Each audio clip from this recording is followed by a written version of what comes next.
আপনি নিশ্চয়ই জীববিজ্ঞানের বইয়ে এই পরিচিত ছবিটি দেখেছেন। একটি বানরের মতো প্রাণী ধীরে ধীরে সোজা হয়ে শেষ পর্যন্ত আধুনিক মানুষে পরিণত হয়েছে। ছোটবেলা থেকে আমরা এই ছবিটি দেখে আসছি।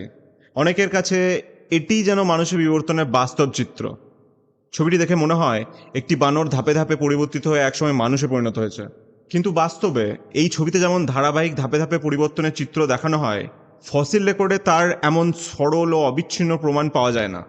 মানুষের বিবর্তন নিয়ে বিভিন্ন জীবাশ্ম অবশ্যই আবিষ্কৃত হয়েছে এরকম দাবি করা হয়, কিন্তু কোন জীবাশ্মগুলো প্রকৃত ট্রানজিশনাল ফর্মস হিসাবে গণ্য করা হবে সেইগুলো আদৌ মানুষের পূর্বপুরুষ কিনা, অথবা তাদের পারস্পরিক বিবর্তনীয় সম্পর্ক কি, এসব প্রশ্নে গবেষকদের মধ্যে বহু মতভেদ রয়েছে। আসলে যদি এই ধরনের সরলরৈখিক পরিবর্তন সত্যিই ঘটতো, তাহলে সেই ধারাবাহিক পরিবর্তনে আরও স্পষ্ট ও ধারাবাহিক ফসিল এভিডেন্স পাওয়ার কথা ছিল। অথচ ফসিল রেকর্ডে বহু ফাঁক রয়ে গেছে। তাই জীববিজ্ঞানের বইয়ে এই মাঙ্কি টু হিউম্যান ছবিটি নির্ভুল চিত্র নয়, বরং বিভ্রান্তিকর উপস্থাপনা। অনেকের কাছে ডারউইনিয়ান এভলিউশন একটি প্রতিষ্ঠিত বৈজ্ঞানিক সত্য, কিন্তু ইতিহাস, বৈজ্ঞানিকদের সমালোচনা ও যুক্তি কি একই কথা বলে? আধুনিক বায়োলজির পাঠ্য বইতে এভলিউশনকে ডগম্যাটিকভাবে সমর্থন করা হয়। অনেক বিজ্ঞানী এর বিরুদ্ধে মত প্রকাশ করেছেন। পেনিসিলিনের আইসোলেশন, পিউরিফিকেশন এবং ক্লিনিক্যাল ডেভেলপমেন্টে গুরুত্বপূর্ণ ভূমিকা রাখা নোবেল প্রাইজ বিজয়ী বায়োকেমিস্ট ডক্টর আর্নস্ট চেইন এই তত্ত্বকে জীবনকে বোঝার ক্ষেত্রে অত্যন্ত দুর্বল একটি প্রচেষ্টা বলে অভিহিত করেন। তিনি বলেন, এই ধরনের বন্য কল্পনার চেয়ে তিনি বরং পরীদের অস্তিত্বে বিশ্বাস করতে রাজি। জুওলজির অধ্যাপক লুইস বনর এভলিউশনিজমকে প্রাপ্তবয়স্কদের জন্য একটি রূপকথা বলে বর্ণনা করেন, যা বিজ্ঞানের অগ্রগতির জন্য সম্পূর্ণ অকার্যকর। একইভাবে জার্মান জিওলজির অধ্যাপক অ্যালবার্ট ফ্লেইস্টম্যান বলেন, এটি সম্পূর্ণরূপে নিছক কল্পনার ফসল।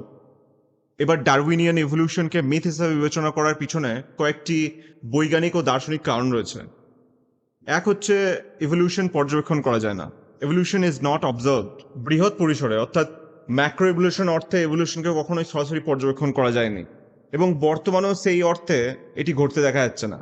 অতীতেও এটি সরাসরি পর্যবেক্ষণ করা হয়নি।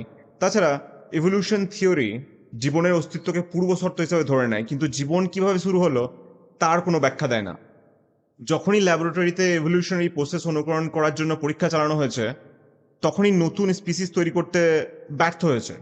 এর একটি বিখ্যাত উদাহরণ হলো ইকোলাই, একটি সাধারণ ব্যাকটেরিয়াম যা প্রতি 20 মিনিটে একবার বংশবিস্তার করে। এই দ্রুত বংশবিস্তারের ফলে রিচার্ড লেন্সকির মতো বিজ্ঞানীরা কয়েক দশকের মধ্যেই ইকোলাইয়ের কোটি কোটি বছরের বিবর্তনীয় সময় পুনর্নির্মাণ করতে পেরেছেন। কিন্তু মূল বিষয় হলো, অনুকূল পরিবেশে হাজার হাজার জেনারেশন অতিক্রম করার পরেও তারা ব্যাকটেরিয়ামই রয়ে গেছে। তারা স্পঞ্জ, ক্যাট কিংবা ফ্রগে পরিণত হয়নি। একইভাবে মিউটেশন ঘটানোর জন্য ইউভি লাইট দিয়ে ইরেডিয়েট করা ফ্রুট ফ্লাইগুলোর ক্ষেত্রেও কেবল ডিফর্মড অর্থাৎ বিকৃত অফস্প্রিংই জন্মেছে, যারা পরে মারা গেছে, তারা ইভলভ করেনি। দ্বিতীয় হচ্ছে ট্রানজিশনাল ফর্মসের অনুপস্থিতি, অর্থাৎ মধ্যবর্তী যে রূপগুলো সেগুলো খুঁজে পাওয়া যায় না। দ্য অরিজিন অফ স্পিসিস গ্রন্থে ডারউইন স্বীকার করেছিলেন যে পৃথিবীর ভূস্তরে অগণিত মধ্যবর্তী রূপের অনুপস্থিতি তার তথ্যের বিরুদ্ধে সবচেয়ে সুস্পষ্ট এবং সবচেয়ে গুরুতর আপত্তি। ট্রানজিশনাল ফর্মস বলতে ধরুন, যদি মাছ থেকে উভচর প্রাণীতে বিবর্তিত হয়, তাহলে প্রথমে মাছ তার আর শেষে যে উভচর প্রাণীতে বিবর্তিত হচ্ছে তার মাঝে কিছুগুলো মধ্যবর্তী রূপ থাকবে। এমন কোনো জীবাশ্মের প্রমাণ বা প্রাণী আমরা পাবো যেগুলোকে ট্রানজিশনাল ফর্ম বলা হয়। কিন্তু 100 বছর এবং শত শত মিলিয়ন ডলারের বিনিয়োগের পরেও এরকম কিছু খুঁজে পাওয়া যায়নি। বিখ্যাত প্যালিওন্টোলজিস্ট নাইলস এলরেজ, যিনি একজন নাস্তিক ছিলেন, স্বীকার করেছিলেন যে স্পিসিসগুলো তাদের অস্তিত্বকাল জুড়ে কেবল সামান্য ওঠানামা করে, অর্থাৎ মাইনর ফ্ল্যাকচুয়েশনস। এটা ছাড়া আর কি মূলত স্থিতিশীলই থাকে, কোনো নতুন ফর্ম পর্যবেক্ষণ করা যায়নি। এবার কোটি কোটি ফসিলস যে পাওয়া যায়, তো সেটা আর কি সংগঠিত কোনো প্রক্রিয়া এদের যে সৃষ্টি হয়েছে তার থেকে বরং বিপর্যয়মূলক ঘটনার সঙ্গে এটা বেশি সামঞ্জস্যপূর্ণ। যদি জীবন সময়ের সঙ্গে সঙ্গে সবচেয়ে সরল অর্গানিজম থেকে ধাপে ধাপে বিবর্তিত হয়ে শেষ পর্যন্ত মানুষের মধ্যে পৌঁছাতো, তাহলে ফসিল রেকর্ডে বিপুল সংখ্যক ইন্টারমিডিয়েট বা ট্রানজিশনাল ফর্ম পাওয়ার কথা ছিল, কিন্তু সেগুলো নেই, সেগুলো কখনো পাওয়া যায়নি। এভলিউশনিস্ট জেফ্রি সোয়ার্ড স্বীকার করেছিলেন যে ফসিল রেকর্ডের ফাঁকগুলোকে কথিত মিসিং লিঙ্কস দিয়ে পূরণ করার পরিবর্তে অধিকাংশ প্যালেন্টিওলজিস্ট এমন এক পরিস্থিতির মুখোমুখি হন যেখানে ফসিল রেকর্ডে শুধু ফাঁকই ছিল। নথিভুক্ত ফসিল স্পিসিসগুলোর মধ্যে কোনো ট্রান্সফরমেশনাল ইন্টারমিডিয়েটের প্রমাণ পাওয়া যায় না। বরং আমরা যা দেখি তা হলো একই ধরনের জীবিত ফর্ম প্রায় মিলিয়ন বছর ধরে রয়েছে। যেমন স্কুইডের ফসিল রয়েছে যেগুলোর কয়েকশো মিলিয়ন বছর বয়স তাদের, কিন্তু সেই আজকের স্কুইডের সঙ্গে তাদের কোনো পার্থক্য নেই। ডেভিড ব্রেলস্কির ভাষায় অতীতে এভলিউশন হয়েছে এমন কোনো প্রমাণ পাওয়া যায়নি। এবার অনেক সময় নাস্তিক বিজ্ঞানীরা ট্রানজিশনাল ফর্মস বা এই মধ্যবর্তী রূপগুলোকে প্রমাণ করার জন্য অনেক সময় তারা ফোর্জারি করে, তারপর অনেকটা নিচে নামে, মানে আপনার কোনো আইডিয়া নেই কতটা নিচে নামতে পারে তারা। দেখুন, 1912 সালে ইংল্যান্ডের পিলডাউন এলাকায় এমন কিছু জীবাশ্ম আবিষ্কারের দাবি করা হয় যেগুলো মানুষ আর বানরের মাঝামাঝি কিছু রূপ বা ট্রানজিশনাল ফর্ম। তো সেই সময় বহু বিজ্ঞানী মনে করেছিল যে এটি মানব বিবর্তনের একটি গুরুত্বপূর্ণ মিসিং লিঙ্ক আবিষ্কার করা হয়েছে, বিরাট ব্যাপার। কিন্তু প্রায় 4 দশক পর 1953 সালে প্রমাণিত হয় যে এটি একটি প্রতারণা।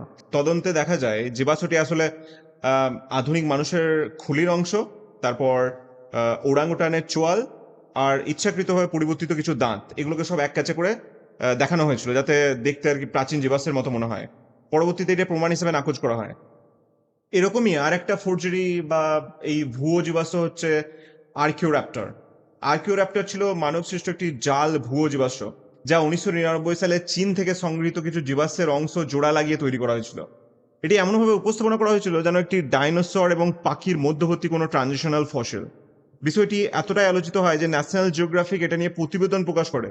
এটিকে বিবর্তনের একটি গুরুত্বপূর্ণ প্রমাণ হিসেবে প্রচার করা হয়, কিন্তু পরবর্তীতে সিটি স্ক্যান আর বিস্তারিত বৈজ্ঞানিক বিশ্লেষণে দেখা যায় এটি একটি একক জীবাশ্ম নয়, বরং অন্তত দুটি ভিন্ন প্রাণীর জীবাশ্ম কৃত্রিমভাবে জোড়া লাগিয়ে তৈরি করা হয়েছে। এর একটি অংশ ছিল এটি প্রাচীন পাখি, আর লেজের অংশটি ছিল ছোট আকারের ডাইনোসর মাইক্রোর্যাপ্টরের অংশ। বিষয়টি প্রকাশ্যে আসার পর ন্যাশনাল জিওগ্রাফিক তাদের পূর্ববর্তী উপস্থাপনার জন্য দুঃখ প্রকাশ করেন, আর আর্কিওর্যাপ্টরকে তারপর থেকে আর কোনো মানে আর কি ফাও দেওয়া হয় না। এরকম অনেক ঘটনা আছে যেখানে পরীক্ষা নিরীক্ষা তো বাদ দাও, আগে বইয়ের পাতাতেই তুলে দাও, ম্যাগাজিনে তুলে দাও। যেমন 1930-এর দশকে ভারত ও পাকিস্তানের শিওয়ালিক হিলস যে অঞ্চলগুলো রয়েছে সেখানে কিছু জীবাশ্ম চোয়াল আর দাঁত আবিষ্কার করা হয়। পরবর্তীতে বিশেষ করে 1960-এর দশকে আমেরিকান জীবাশ্ম বিজ্ঞানী এলউইন আর তার সহকর্মীরা এই জীবাশ্মগুলোর গঠন বিশ্লেষণ করে প্রস্তাব দেয় যে এটা হচ্ছে প্রাচীন পূর্বপুরুষ, মানে আবার সেই মিসিং লিঙ্ক। তাদের মতে চোয়ালের আকৃতি, তারপর আরো অনেক কিছু বৈশিষ্ট্য যেগুলো মানুষের সাথে মিলে। ফলে 1960 এবং 70 দশকে অনেক পাঠ্য বই, জাদুঘর এবং জনপ্রিয় বিজ্ঞান প্রকাশনায় একে মানব বিবর্তনের একটি গুরুত্বপূর্ণ ধাপ হিসেবে উপস্থাপনা করা হয়। কিন্তু 1970 থেকে 80-র দিকে আরো অনেক জীবাশ্ম আবিষ্কার হয়, বিশেষ করে মুখমণ্ডল, খুলির অংশ, অতিরিক্ত চোয়ালের নমুনা। আবার সেইগুলো যখন আবিষ্কার হয় তখন বিজ্ঞানীরা বুঝতে পারে যে আগে ধারণাটা ঠিক ছিল না। নতুন প্রমাণে দেখা যায় মানুষের পূর্বপুরুষ নয়, বরং এটি একটি আধুনিক ওরাংউটানের বংশধারার সঙ্গে ঘনিষ্ঠভাবে সম্পর্কিত একটি রূপ। এরকমই আরও একটা ফোর্জারি। 1922 সালে মার্কিন জীবাশ্ম বিজ্ঞানী হ্যারল্ড কুক যুক্তরাষ্ট্রের নেব্রাস্কা রাজ্যে একটি মাত্র জীবাশ্ম দাঁত পায়। একটি মাত্র জীবাশ্ম দাঁত, ফসিল টুথ। সেটা পাওয়ার পর পাঠানো হয় অসবর্ন নামে আর এক জীবাশ্ম বিজ্ঞানীকে। এবার অসবর্ন দাবি করে এটা হচ্ছে প্রাচীন এপ ম্যান, মানুষের মতো, আর এর একটা বৈজ্ঞানিক নামও দেয়। লক্ষণীয় বিষয় হলো এই সিদ্ধান্তটি নেওয়া হয়েছিল মাত্র একটি দাঁতের উপরে ভিত্তি করে। তখন কোনো খুলির অংশ, চোয়াল বা শরীরে কোনো জীবাশ্ম পাওয়া যায়নি। তারপর নেব্রাস্কা ম্যানকে কেন্দ্র করে সংবাদপত্র, তারপর মিডিয়া আর্টিকেল লেখে, খবর চালায়, এমনকি তার পরিবার ও জীবনযাপনের দৃশ্যও আঁকা হয়।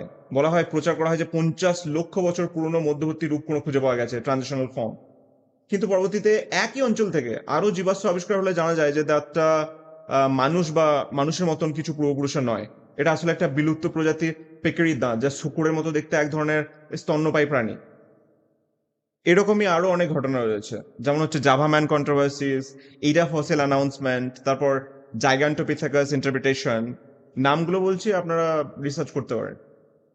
এই ঘটনাগুলো থেকে বোঝা যায় আর কি যে এই ট্রানজিশনাল ফর্ম বা মধ্যবর্তী রূপগুলোকে জোর জবরদস্তি প্রমাণ করার জন্য এরা কি না কি করতে পারে, কতটা নিচে নামতে পারে, ফ্রড, ফোর্জারি, সবকিছু, প্রতারণা, সবকিছু করতে পারে।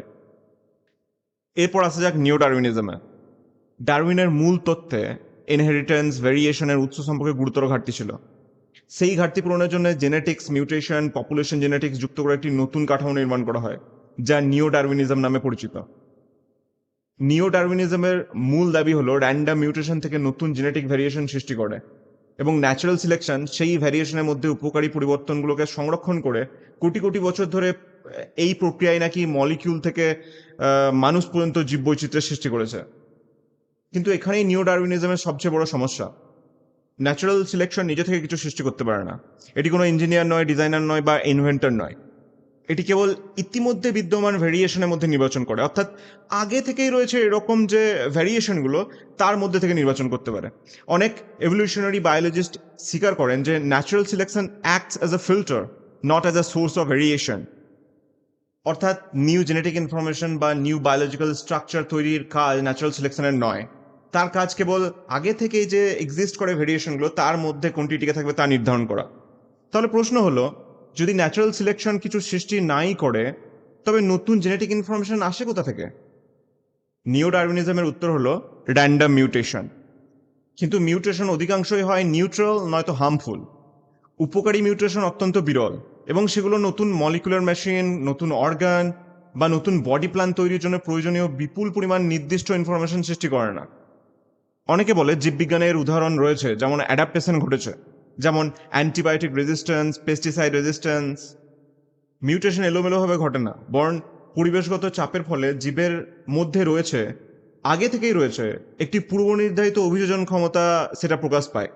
অর্থাৎ আল্লাহর দ্বারা পূর্বনির্ধারিত অভিযোজন ক্ষমতা। আল্লাহ নির্ধারণ করে দিয়েছেন যে কতটা অভিযোজন ক্ষমতা কার থাকবে, মানে প্রি প্রোগ্রামড। এবার আপনি যদি পূর্বনির্ধারিত অভিযোজন ক্ষমতা ছেড়ে দেন, আর যদি মনে করেন যে উপকারী মিউটেশন, তার সঙ্গে natural selection, genetic drift, recombination, reproductive isolation আর দীর্ঘ সময়ের সমন্বয়ে ঘটছে, তাহলে আরেকটি প্রশ্ন উঠে আসে, যদি নতুন অর্গান বা নতুন মলিকুলার মেশিন তৈরির জন্য একাধিক নির্দিষ্ট মিউটেশন একসঙ্গে প্রয়োজন হয়, তাহলে সেই মধ্যবর্তী ধাপগুলোকে ন্যাচারাল সিলেকশন কিভাবে সংরক্ষণ করবে? কারণ ইনকমপ্লিট সিস্টেমে যদি কোনো কার্যকর সুবিধাই না দেয়, তাহলে ন্যাচারাল সিলেকশনের পক্ষে সেটাকে নির্বাচন করার কোনো কারণ থাকে না। বুঝতে পারছেন? যদি ধরুন মিউটেশনের মাধ্যমে, অর্থাৎ ইউজফুল মিউটেশন, উপকারী মিউটেশনের মাধ্যমে যদি একটা পয়েন্ট থেকে আরেকটা পয়েন্টে পৌঁছাচ্ছি, তাহলে সেটা তো একবারে হচ্ছে না, মাঝে কিছুগুলো ধাপ থাকবে। এবার উপকারী মিউটেশন নিজেই বলে যে যদি সুবিধার হয় তাহলে সেটাকে রাখা হবে, সংরক্ষণ করা হবে। তো যখন পুরোটা হচ্ছে না, পুরোটা হওয়ার আগে যদি ধাপে ধাপে অবস্থায় থাকে, মানে স্টেপের পজিশনে থাকে, তাহলে তো সেটা ইউজফুল হচ্ছে না, তাই না? তাহলে সেটাকে সংরক্ষণ কেন করবে? মাইকেল বিহির ভাষায় কিছু বায়োলজিক্যাল সিস্টেম এমন যে এর সব অংশ একসঙ্গে উপস্থিত না থাকলে সিস্টেমটি কোনো কাজই করে না। যদি তাই হয়, তবে ধাপে ধাপে ন্যাচারাল সিলেকশনের মাধ্যমে এগুলোর উৎপত্তি কিভাবে সম্ভব? সম্ভব কি আদৌ? যেমন উদাহরণ হচ্ছে ব্যাকটেরিয়াল ফ্ল্যাজেলাম। এটি কিছু ব্যাকটেরিয়া গায়ে থাকা একটি অনুবীক্ষণিক ঘূর্ণনশীল কাঠামো, যা মোটরের মতো কাজ করে, যা প্রায় 30 ধরনের প্রোটিন দিয়ে গঠিত এবং প্রতি মিনিটে 6 থেকে 17,000 বার ঘুরতে পারে।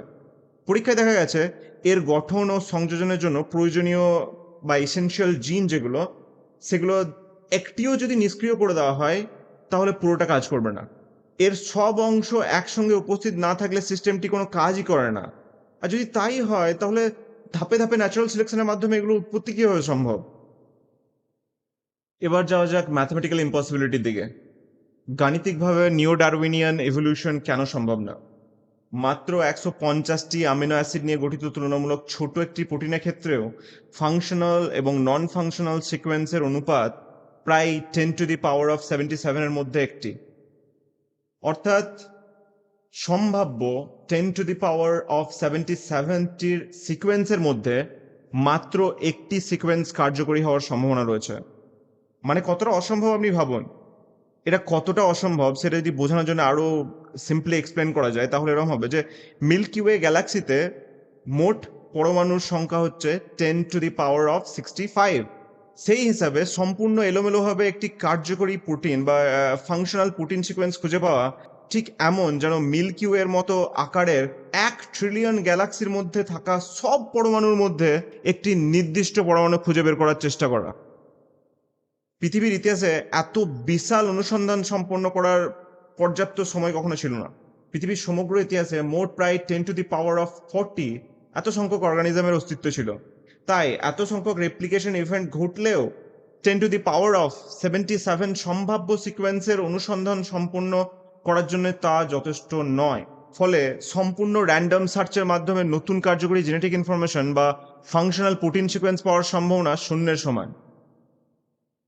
তৃতীয় হচ্ছে জীবনের উৎপত্তি ব্যাখ্যা করতে ব্যর্থতা, failure two account for the origin of life. Evolution জীবনের অস্তিত্বকে পূর্ব শর্ত হিসেবে গ্রহণ করে, অর্থাৎ ভেবে নেয় আগে থেকে এই যে জীবনের অস্তিত্ব আছে, কিন্তু জীবন কিভাবে শুরু হয়েছিল তা ব্যাখ্যা করতে পারে না। এবায়োটিক কন্ডিশনের অধীনে আমিনো অ্যাসিড থেকে ফাংশনাল প্রোটিন সফলভাবে তৈরি করতে বিজ্ঞানীরা এখনো সক্ষম হয়নি।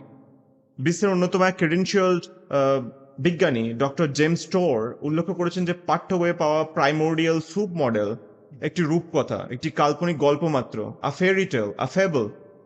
এবার প্রাইমোর্ডিয়াল স্যুপ থিওরি যদি না জেনে থাকেন তাহলে আমি সংক্ষেপে বলি। প্রাইমোর্ডিয়াল স্যুপ থিওরি হলো জীবনের উৎপত্তি ব্যাখ্যা করার একটি ধারণা। আমরা যারা বিজ্ঞান নিয়ে পড়াশোনা করেছি তারা অনেকে ক্লাস 11-12 এই তথ্য সম্পর্কে পড়েছি। এই তথ্য অনুযায়ী পৃথিবীর সৃষ্টির প্রাথমিক যুগে সমুদ্র, হ্রদ, তারপর বিভিন্ন জলাশয়, পানি, বিভিন্ন সরল রাসায়নিক যৌগ এবং শক্তির উৎস মিলিত হয়ে একটি রাসায়নিকভাবে সমৃদ্ধ পরিবেশ বা প্রাইমোর্ডিয়াল স্যুপ তৈরি করেছিল। স্যুপ বলতে যেমন আমরা বুঝি একটি বাটিতে পানি, সবজি, মশলা, বাটার, চিকেন স্যুপ হলে চিকেন, বিভিন্ন উপাদান একসঙ্গে মিশে একটি স্যুপ তৈরি হয়, ঠিক তেমনি এই তথ্যের সমুদ্রকে একটি বিশাল বাটি হিসেবে কল্পনা করা হয় এবং সমুদ্রের পানি, হ্রদ, তার পানি এবং বিভিন্ন সরল রাসায়নিক যৌগ এবং শক্তির উৎস একত্রে মিশে গঠন করেছিল একটি রাসায়নিকভাবে সমৃদ্ধ পরিবেশ, যাকে প্রাইমোর্ডিয়াল স্যুপ বলা হয়। এই তথ্য অনুযায়ী সেই পরিবেশে দীর্ঘ সময় ধরে বিভিন্ন রাসায়নিক বিক্রিয়ার মাধ্যমে প্রথমে আমিনো অ্যাসিডস, দেন নিউক্লিওটাইডস, তারপর অন্যান্য অর্গানিক মলিকিউলস তৈরি হয়। এরপর এসব অণু ধীরে ধীরে আরো জটিল যৌগে রূপান্তরিত হয়ে প্রোটিনস, আরএনএ, শেষ পর্যন্ত জীবিত কোষের উদ্ভব ঘটিয়েছে। আর তারপর সেখান থেকে আস্তে আস্তে বিবর্তন হয় মানুষ। এমনটাই এই তত্ত্বের মূল দাবি। কিন্তু এই মডেল আরো সমস্যা বাড়ায়, এক্সপ্লেন করে না। কেন বলি? 1 নম্বর হচ্ছে ডাইলিউশন প্রবলেম। ধরা যাক প্রাথমিক পৃথিবীর মহাসাগরে কিছু অর্গানিক মলিকিউল সত্যিই ছিল, কিন্তু সেগুলো বিশাল সমুদ্র জুড়ে ছড়িয়ে পড়তো। এর ফলে কয়েকটা বড় সমস্যা দেখা দেয়। মলিকিউলসের ঘনত্ব অত্যন্ত কমে যেত, মলিকিউলসের পারস্পরিক সঙ্গে সংঘর্ষ বিক্রিয়ার অংশ নেওয়ার সম্ভাবনা কমে যেত। পরবর্তী ধাপে আরো জটিল রাসায়নিক বিক্রিয়া সংঘটিত হওয়াও কঠিন হয়ে পড়ত। 2 নম্বর সমস্যা, পানি যেমন অপরিহার্য তেমনি ধ্বংসাত্মকও। জীবনের জন্য পানি অপরিহার্য হলেও পানি হাইড্রোলিসিস নামক একটি প্রক্রিয়ার মাধ্যমে গুরুত্বপূর্ণ রাসায়নিক বন্ধন ভেঙে যেতে পারে, যেমন পেপটাইড বন্ডস, তারপর ফসফোডাইস্টার বন্ডস। অর্থাৎ যে পরিবেশে পলিমার্স তৈরি হওয়ার কথা বলা হয় সেই একই পানি আবার সেগুলোকে ভেঙেও দিতে পারে। 3 নম্বর প্রবলেম হচ্ছে পলিমারাইজেশন প্রবলেম। আমিনো অ্যাসিড তৈরি করা তুলনামূলকভাবে সহজ, কিন্তু সেগুলো যুক্ত হয়ে ফাংশনাল প্রোটিন যে তৈরি হবে সেটা কঠিন। একইভাবে নিউক্লিওটাইড স্বাভাবিকভাবে আরএনএতে রূপ নেয় না, সুগারও স্বতঃস্ফূর্তভাবে জেনেটিক পলিমার্সে অর্গানাইজ হয় না।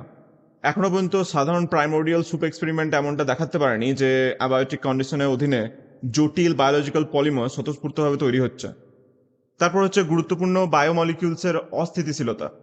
জীবনের জন্য প্রয়োজনীয় বহু মলিকিউল রাসায়নিকভাবে অস্থিতিশীল। উদাহরণস্বরূপ আরএনএ, রাইবোজ, অ্যাক্টিভেটেড নিউক্লিওটাইডস, এসব মলিকিউল পানি বা আলট্রাভায়োলেট রেডিয়েশনের উপস্থিতিতে তুলনামূলকভাবে দ্রুত ভেঙে যায়। তারপর প্রিবায়োটিক কেমিস্ট্রির বিভিন্ন রাসায়নিক পথ অনেক সময় একে অপরের সঙ্গে সংঘর্ষে। যে পরিবেশে একটি মলিকিউল তৈরির জন্য উপযোগী সেটিই ঠিক অন্য গুরুত্বপূর্ণ মলিকিউলকে নষ্ট করে দিতে পারে। ফলে জীবনের জন্য প্রয়োজনীয় সব উপাদান এক পরিবেশে একই সঙ্গে তৈরি হবে, এটা বিরাট কঠিন। তারপর হচ্ছে এনার্জির সোর্সের প্রবলেম। জটিল মলিকিউল তৈরির জন্য শক্তির প্রয়োজন, কিন্তু শক্তি খুব কম হলে প্রয়োজনীয় সিনথেসিস ঘটবে না। আবার শক্তি যদি খুব বেশি হয় তাহলে মলিকিউল ধ্বংস হয়ে যাবে। অর্থাৎ উপযুক্ত মাত্রার শক্তি দীর্ঘ সময় ধরে একই রকমভাবে বজায় থাকতে হবে। আপনি ভাবুন। তারপর আরও একটা ব্যাপার আছে, প্রাথমিক পৃথিবীতে বর্তমানের মতো শক্তিশালী ওজোন লেয়ার ছিল না। ফলে সূর্যের আলট্রাভায়োলেট রেডিয়েশন সরাসরি পৃথিবীর পৃষ্ঠে পৌঁছাতো। এর ফলে বহু অর্গানিক মলিকিউল ভেঙে যেত, আরএনএ ক্ষতিগ্রস্ত হতো, আমিনো অ্যাসিড নষ্ট হয়ে যেত। নেক্সট প্রবলেম হচ্ছে অনেক প্রিবায়োটিক এক্সপেরিমেন্টে প্রয়োজনীয় মলিকিউলের পাশাপাশি প্রচুর পরিমাণে টার বা জটিল আঠালো অর্গানিক মিক্সচার তৈরি হয়। এই যে বাই প্রোডাক্টগুলো তৈরি হয় না, তো এগুলো রাসায়নিক বিক্রিয়াকে বাধাগ্রস্ত করতে পারে। এইগুলোর জন্য এগুলো আর কি পরের যে রাসায়নিক বিক্রিয়াগুলো হতে হবে সেগুলোকে বাধা দেয়।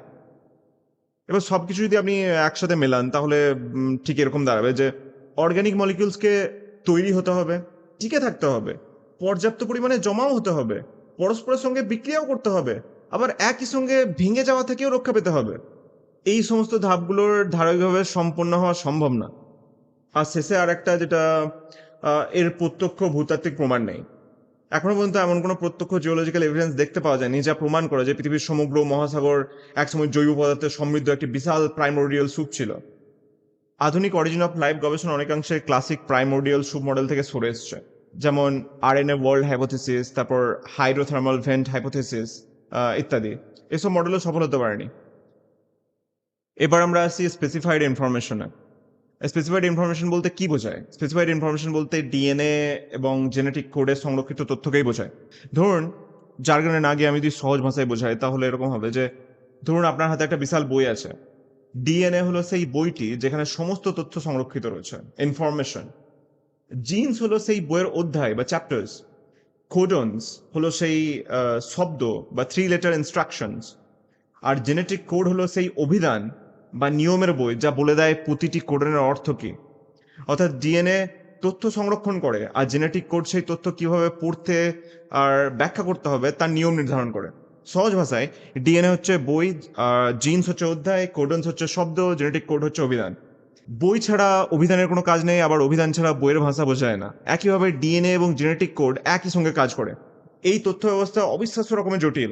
এটা একটি কমপ্লেক্স সিস্টেম, মানে অত্যন্ত বিশাল আর সফিস্টিকেটেড রাসায়নিক কোডের মাধ্যমে সংগঠিত। অসাধারণ। এটি কোথা থেকে এসছে? আপনি এভলিউশন?